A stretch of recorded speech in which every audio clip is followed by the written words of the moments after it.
to be talking with Pastor Lisa from Tabernacle International Church again about some hot topics. You don't want to miss out on this discussion. Join us. We'll be right back.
People are dying because they're waiting on us. What are you going to do? What are you going to do?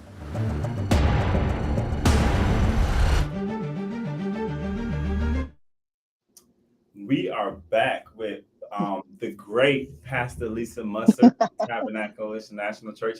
Hey, Pastor Lisa. Hey, Elder Sean, how are you? I see your lips almost word of mouth, what we call each other offline. I see it.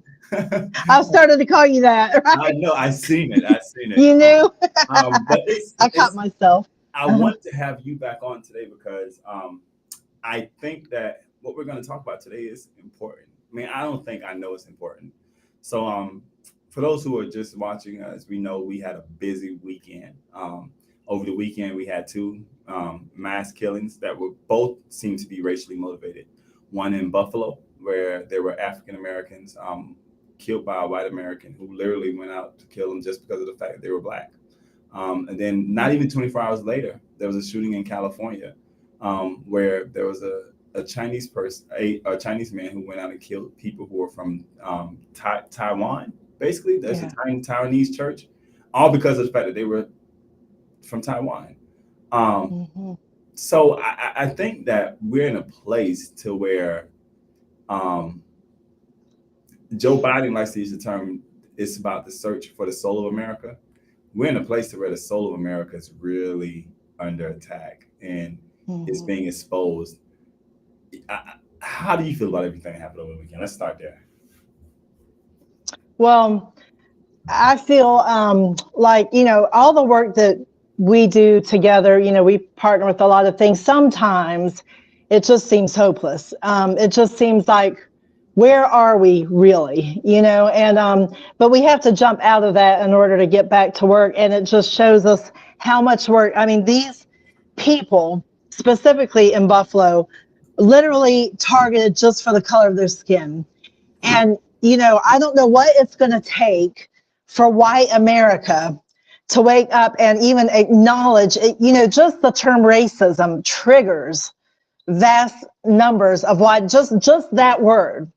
And I don't know how far you want me to go. I can start talking and keep talking, Elder Sean, but until I really feel like until we all acknowledge that I just don't know what more we need. We saw the Charleston shooter. It's not like these are isolated instances. It's not like there's mental illness. It's undisputed that it was a killing for people of the color, and he was going to take out as many as possible. And here's the thing.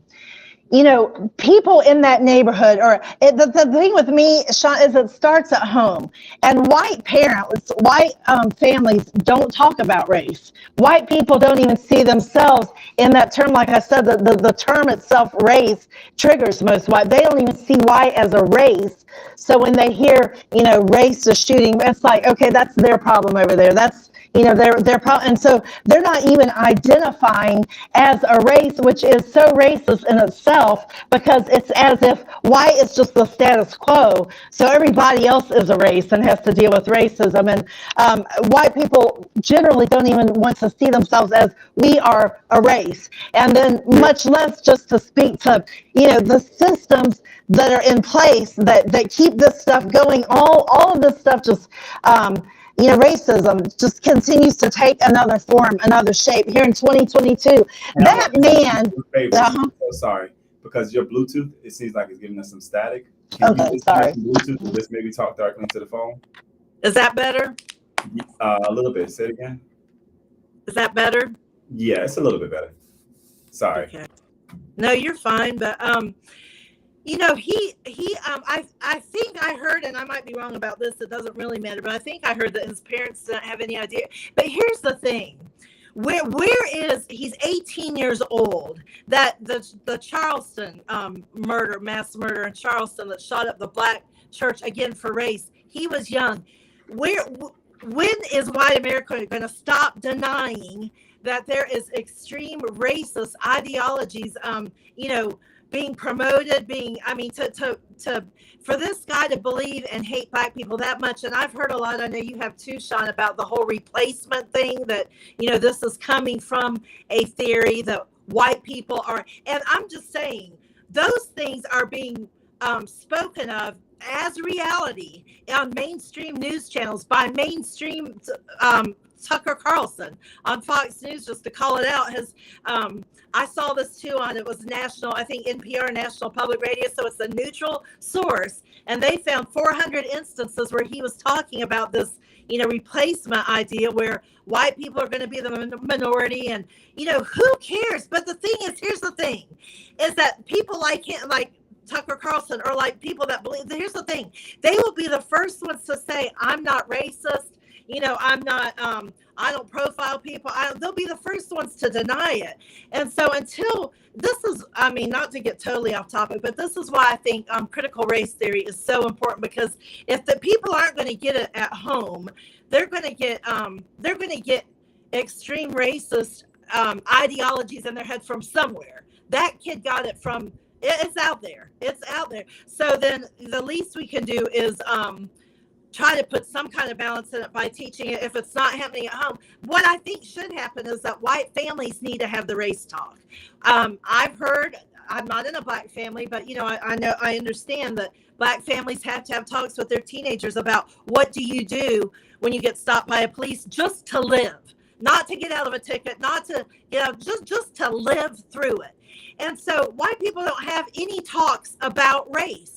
White people are happy to say, I'm not racist, while still benefiting from systems that are racist, that are built for them. You know, the comfortability of their lives is like, I can't be bothered. And they're looking at things individually. I'm not racist. First of all, I would challenge everybody on that, because if you grew up, you know, in a white world, then you see things from a white perspective. And so, but I'm kind of talking all over the place, but at home, white families, white people really have to start having talks about race, because otherwise these children's minds are being left to whoever they felt, who did, you know, indoctrinate. We're not born to hate. We're not born racist. And I'm putting this first squarely on the parents. Nobody's born that way. And if you have a child, a teen, and I mean, I'm not saying he's a child, he's 18, he's grown, but I'm saying if he grew up in your house, I'm saying white households have a responsibility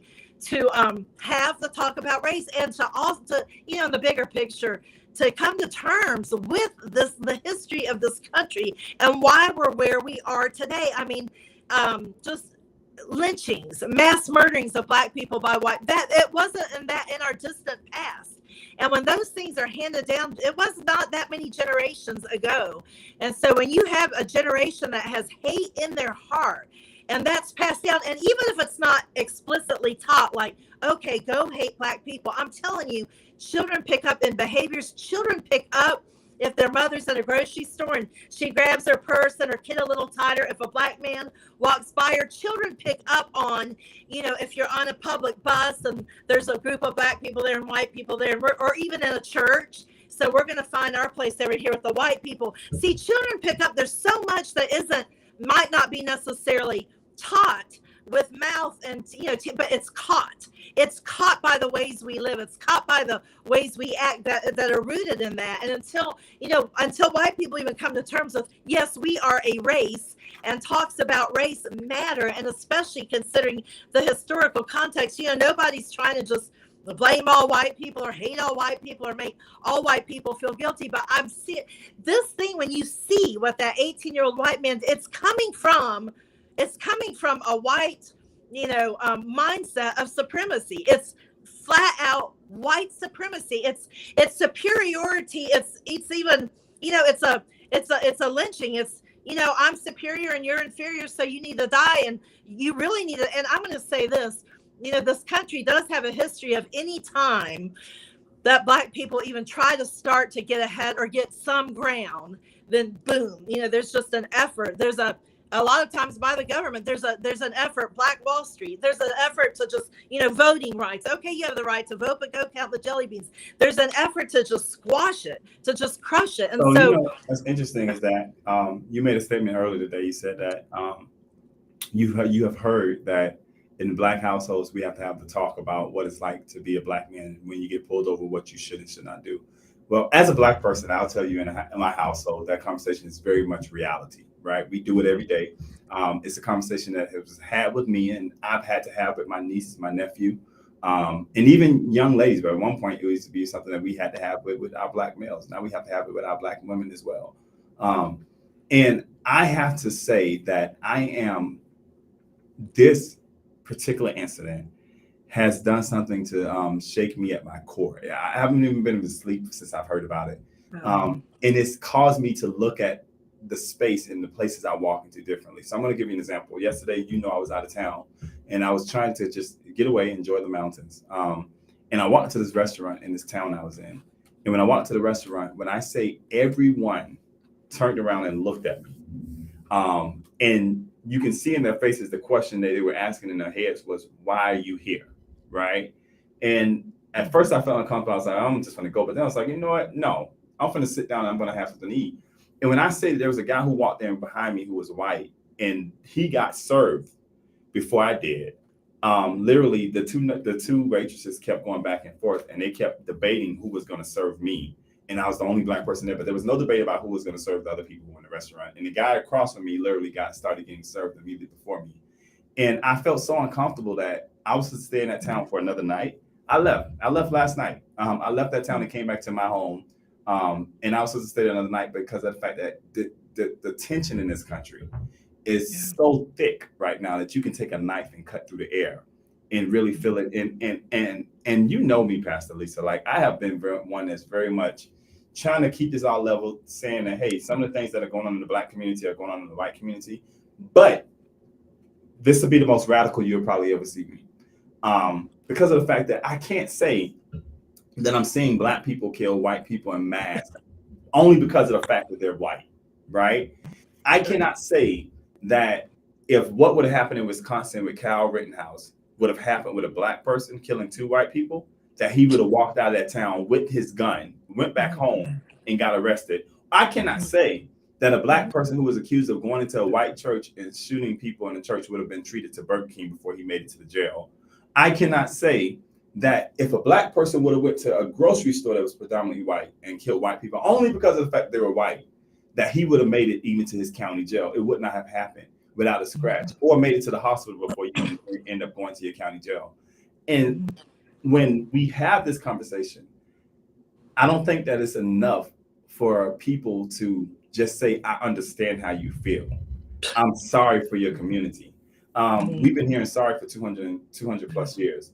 But yet laws have not changed that benefit us, right? We've been hearing sorry for 200 plus years, but yet instead of making it easier for us to vote, they seem to pass laws that would hinder us being able to vote. I think even yesterday, the governor of Florida literally just signed a bill into law that says that people can't protest in front of a person's house, right? And the only why he signed that bill into law is because of the fact that, the Supreme Court justice and people have been, protesting in front of their homes, but yet That same governor said nothing about people when they marched on the Capitol on January 6th. He called them good people. He said that they were just protecting the democracy. But yet, we seen a report that came out last week that the former president literally asked his Secretary of Defense, can he shoot peaceful protesters on the street? This and you know, since this has happened, I have been on probably 20 different conference calls. One of them in particular was last night. DHS, Department of Justice, FBI, all summit community leaders on a phone call last night. Secretary Alejandro was on the phone call. And what made me so mad about the call is that everybody got on and they read the transcript and everybody said, I'm sorry for what happened in the community. I'm sorry for the people in Buffalo, but we need your help. We need you guys on the ground. We need you guys to go out and tell the community, calm down. Don't get radical, calm down. But we're working on it and we're investigating this to the fullest. The reality is that as a Black American, we see white people, and this is not, I mean, for people who are white, I have a whole bunch of white friends. Let's clear that up. You're a great friend of mine. I love you and Apostle Fritz. Even though we may not philosophically agree on everything, and you know there's some things that we don't agree on. We had a discussion about this 2 weeks ago. The fact, the reality is that I know your heart, right? I think this moment really is testing the heart of America and who we're going to be and who we are, right? That we have so much advice for everybody else, but we're not willing to take our own advice ourselves. That we have laws still on book we're not going to go into Roe versus Wade, but I'll use Roe versus Wade as an example from this perspective, that we have laws written on book that the moment Roe versus Wade is overturned, those laws automatically go into place to ban abortions automatically in 13 different states. Immediately, once they passed the bill to say, I mean, they overturned Roe versus Wade immediately. So what is the reason why I bring it up is that there are laws on the books, right? And these are laws that are old because remember, Roe versus Wade was decided in 1965 and in the 60s or the 70s, right? But these are laws that were on the book that were from that time to prevent people from being able to have an abortion that automatically go back into effect because they never got wiped off the books or never got overturned and never were re-looked at. Think about the amount of laws that we have on the books that are still from the time of 1800s and the 1900s when Black people were slaves or were not, or were had to be desegregated or segregated, use the white water fountain, the black water fountain. How many laws do we have on the book now that we have not looked at? That as the Supreme Court and as these different things happen, as these different things come down, even when we talk about voting rights, right? We know that we have the voting rights bill that was passed in 1964, right? The moment they struck that down, a whole bunch of different things happened to voting, right? And we've seen it in real time. The moment that the Supreme Court decided that, hey, no, voting rights bill is no longer needed. We've moved past that phase of our American democracy, right? That's when bills started being passed to limit the way we can vote. That's when bills started being passed there. But they started asking us how many jelly beans were in the jar without actually having the physical jelly beans in the jar there, right? But we have to deal with the reality that it's not getting any better. No. And every single time something like this happens, it seems like I am amazed, right? I was watching the news the other day, and there's one woman who lost a family member in Buffalo. And she said that she was crying on TV, and it tore me up because she said, I can't hate him because my faith teaches me. My apologies. My faith teaches me to actually. Sorry, could you say is that your phone or mine? Sorry. Yours. That's not mine. Maybe it's somebody else over here. But she said that I can't hate him because my faith teaches me to love those who may not always love me. When Charleston, South Carolina happened, those Black people who lost family members stood up at his trial and said, we love you and we forgive you. We don't see that happening on the other side. Yeah. And even the phone call we had last night with DOJ and DHS, it's literally like, it sounded like they were asking us to forgive without any change in how we deal with this. And even this morning, before you jump back in, I was going to bring this up too. I was watching when President Biden touched down in Buffalo. And he went to the memorial site outside of the grocery store. Mm-hmm.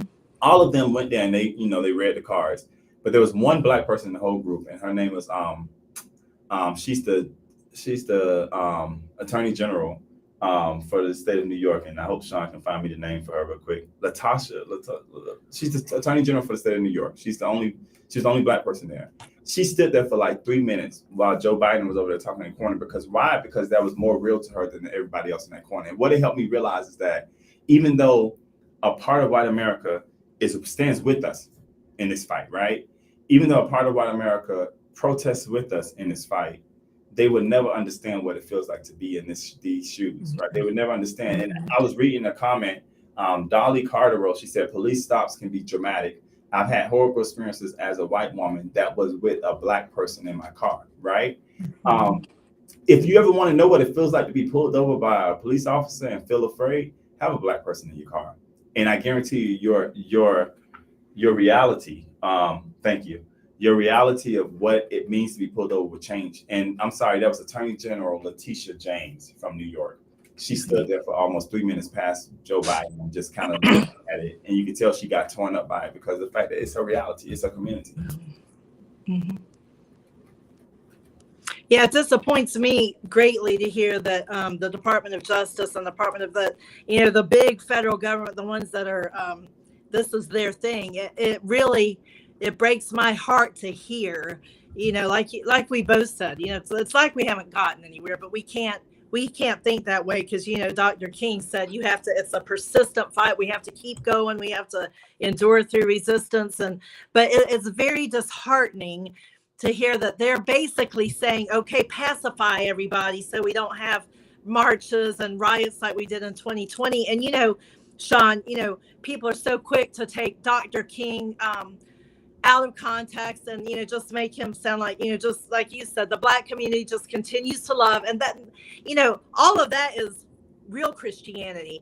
But then, white America takes Dr. King's nonviolent approach and twists it and into, love means like just to have like a pacifist, and he couldn't have been, that couldn't be further from the truth.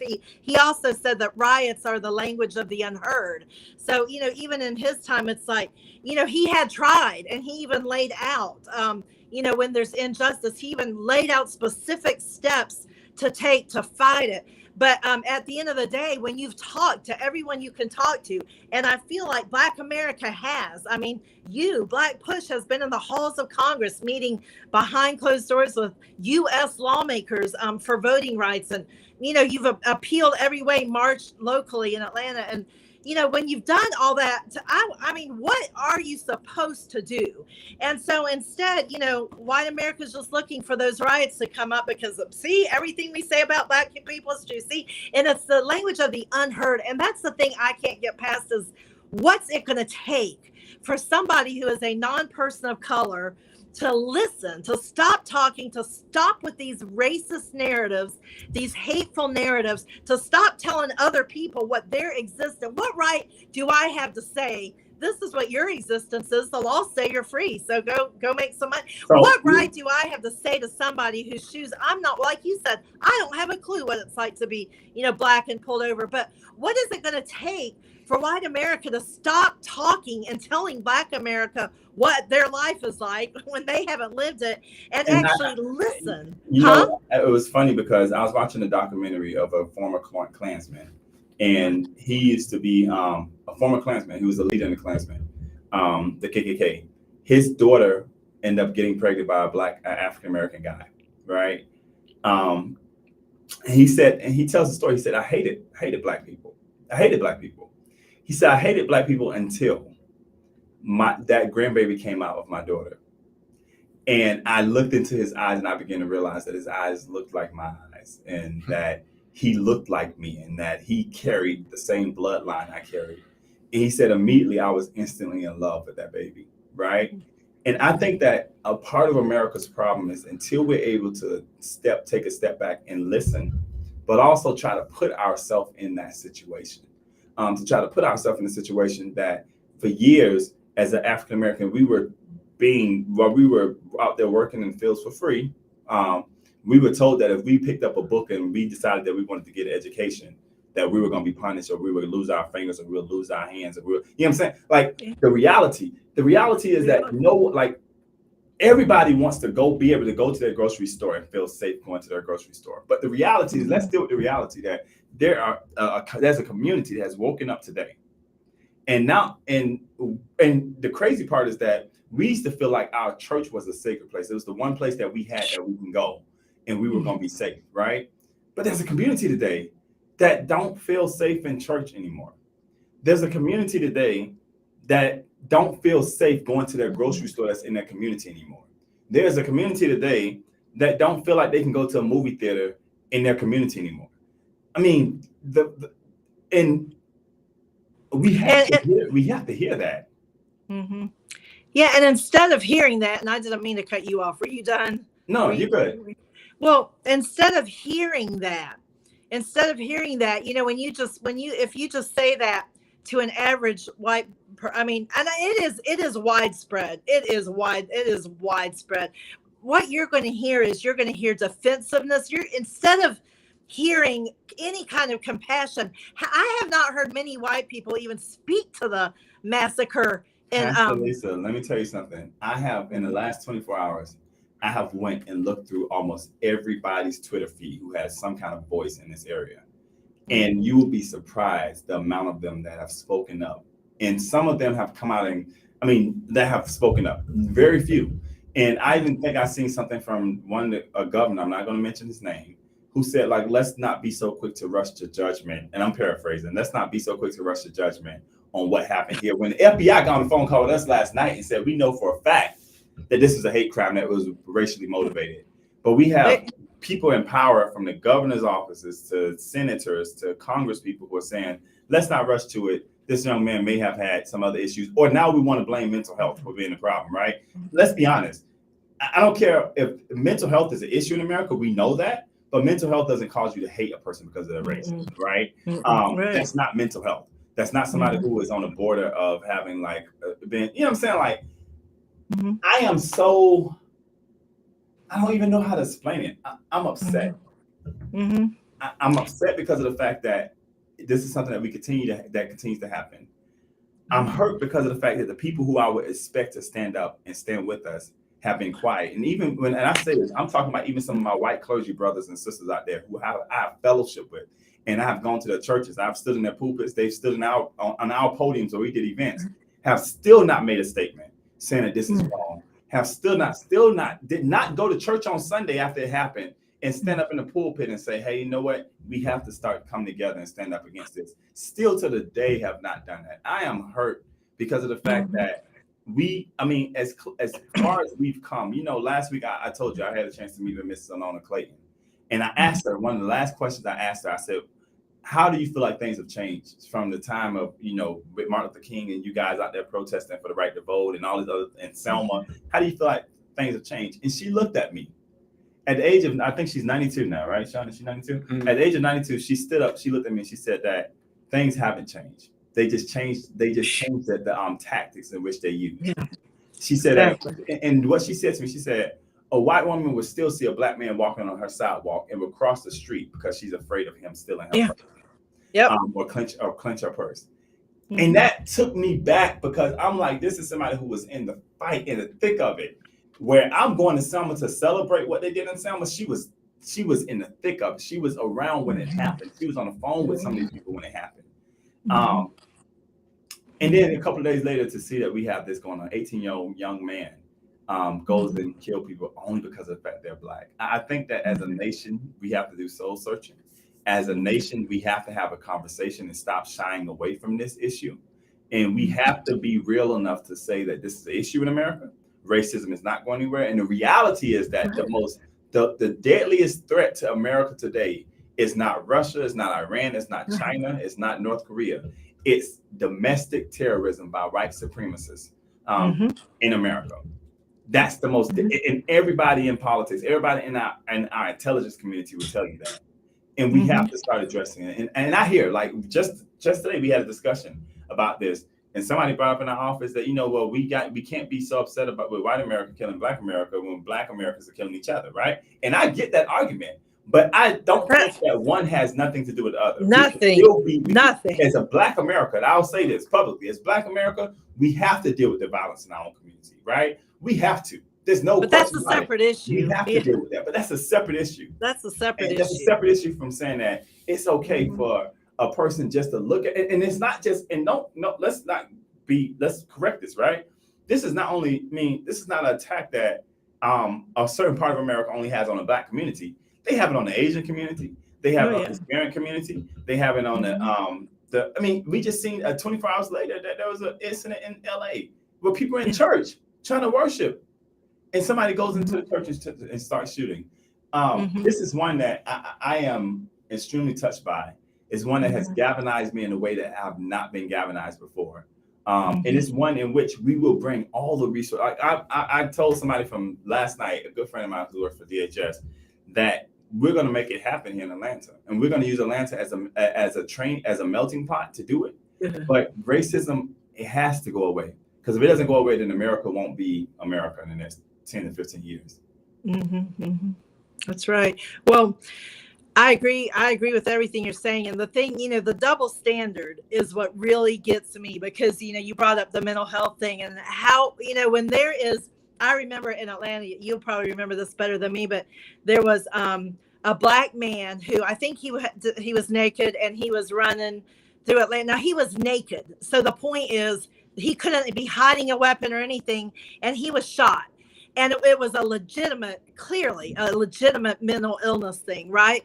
But, all right, so that was legit. So certain people will just say, defend his kill. They defended that all day long. But then they'll look at this, and I'm sorry.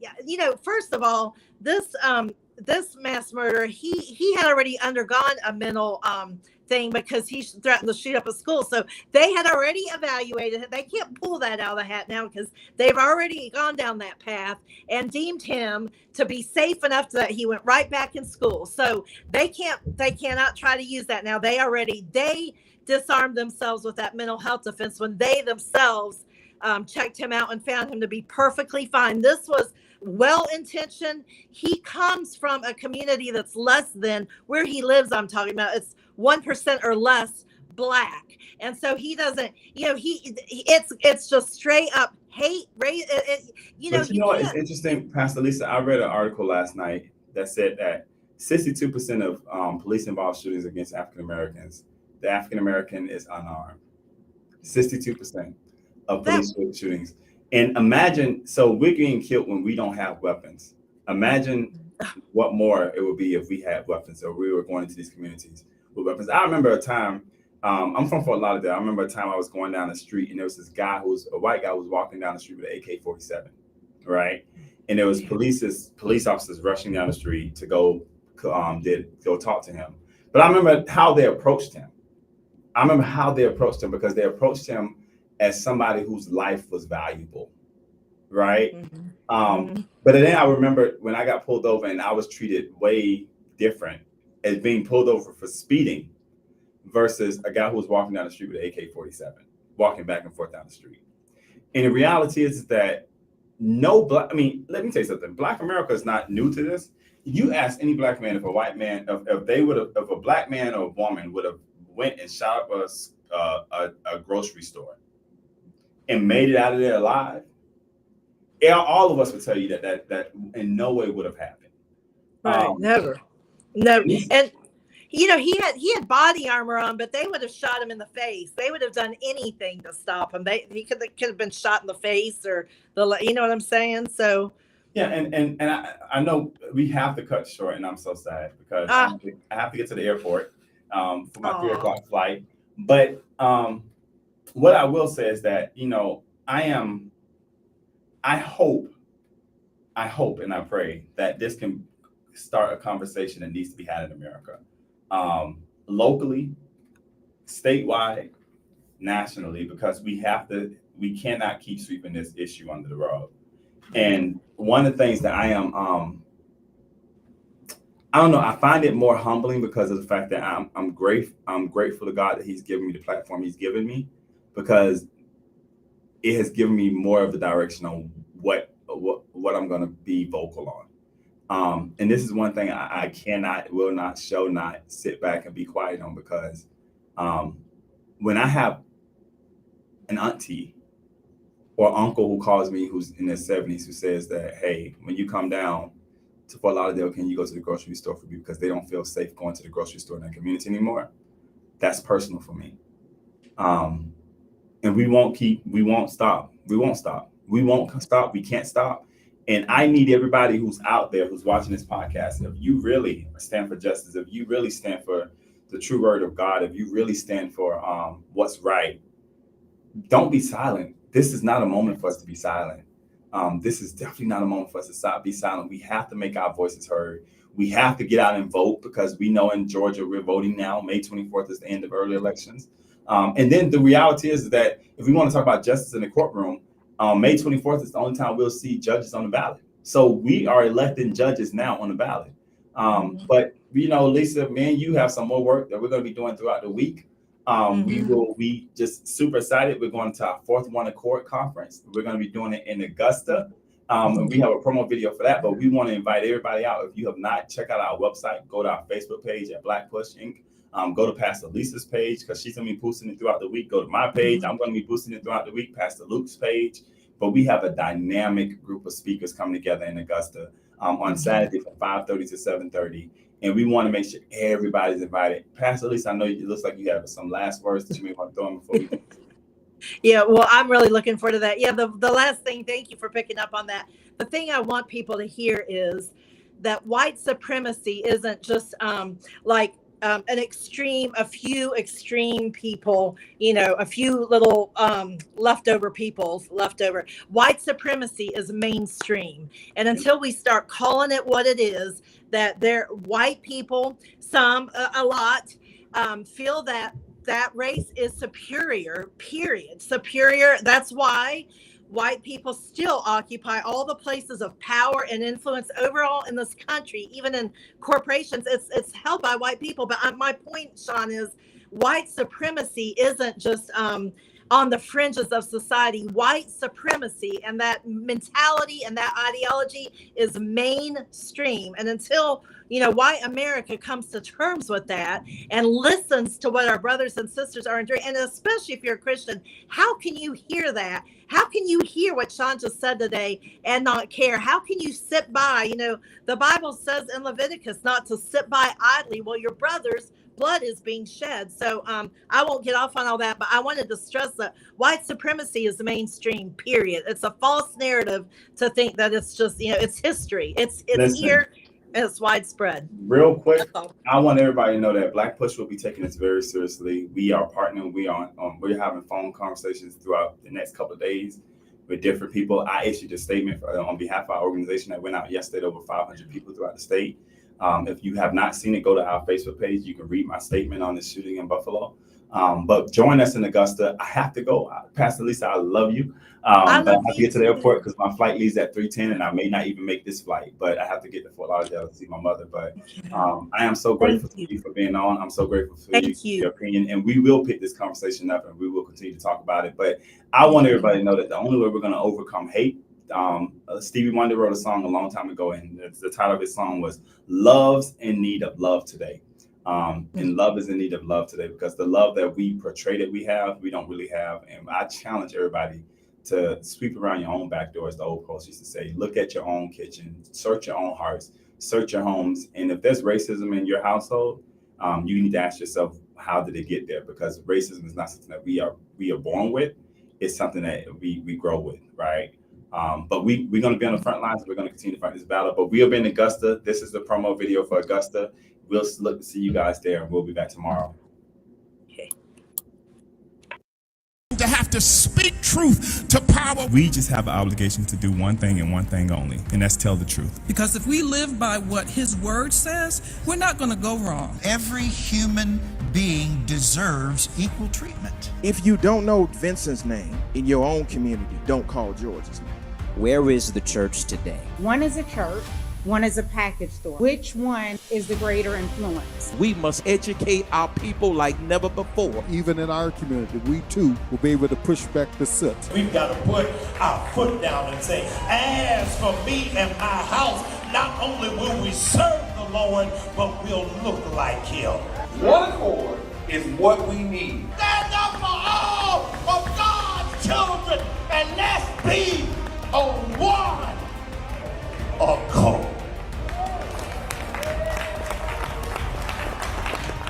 One accord. One accord. Be ye not only